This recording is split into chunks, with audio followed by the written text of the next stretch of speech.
Hey guys, it's David with The Verge, and this is the Samsung Galaxy S4. It's a brand new flagship phone from Samsung. So the first thing you notice is that it's not actually that different from the Galaxy S3. It has kind of the same design ID, the same even feel in your hand. It's a little slimmer, a little lighter, but basically the same kind of feel.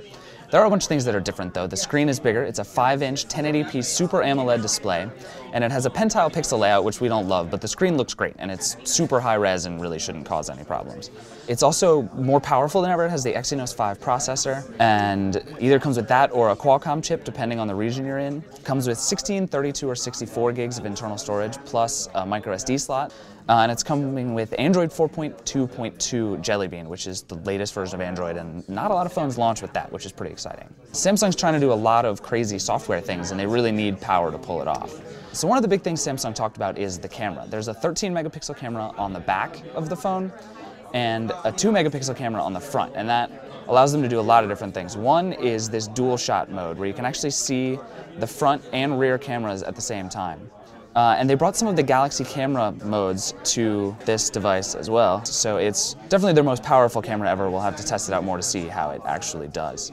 There's all kinds of wild software stuff on this phone, and you can see just from all the things you have to enable or disable that there's a lot going on here. One of the big things is called Air Gesture, and basically what it lets you do is swipe through photos or scroll in your web browser without ever actually touching the phone. So you can just scroll right through all your photos without having to touch, and you can do the same in a web browser, or you can scroll through your tabs, and it's kind of a gimmicky thing, but it does seem to work relatively well, and it's cool if your hands are dirty or wet or what have you.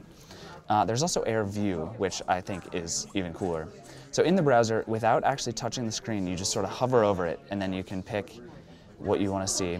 And even Flipboard has done some things with it so that you can hover over it and see stories within a particular section without ever actually having to touch it.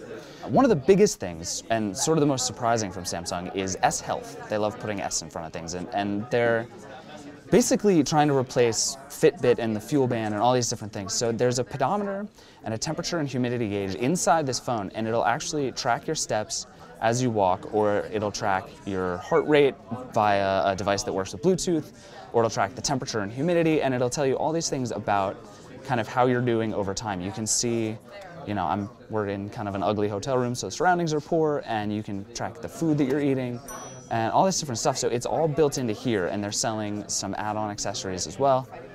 And it's just a pretty clever thing. It seems like something that should have been built into your phone forever ago, and it's going to be interesting to see how this works. There's also Group Play. Samsung loves doing things that involve lots of their different phones. And in Group Play, you can set music or photos or documents or what have you to all of the different phones at the same time, and it'll sync music so you can listen as a group. And again, we've seen a lot of these features on Samsung devices before, and they're kind of gimmicky and we don't necessarily use them a lot, but they're relatively clever features.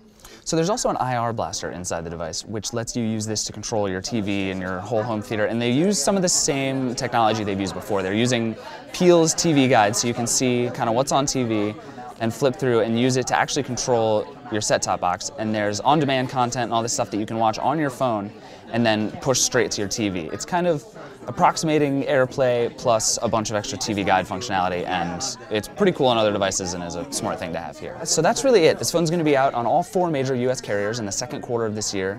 It's also going to be on some regional carriers and be all over the world. There's no word on pricing yet, except to say that it's going to be a very premium phone. And this is definitely Samsung's flagship device going forward, and that is the Samsung Galaxy S4.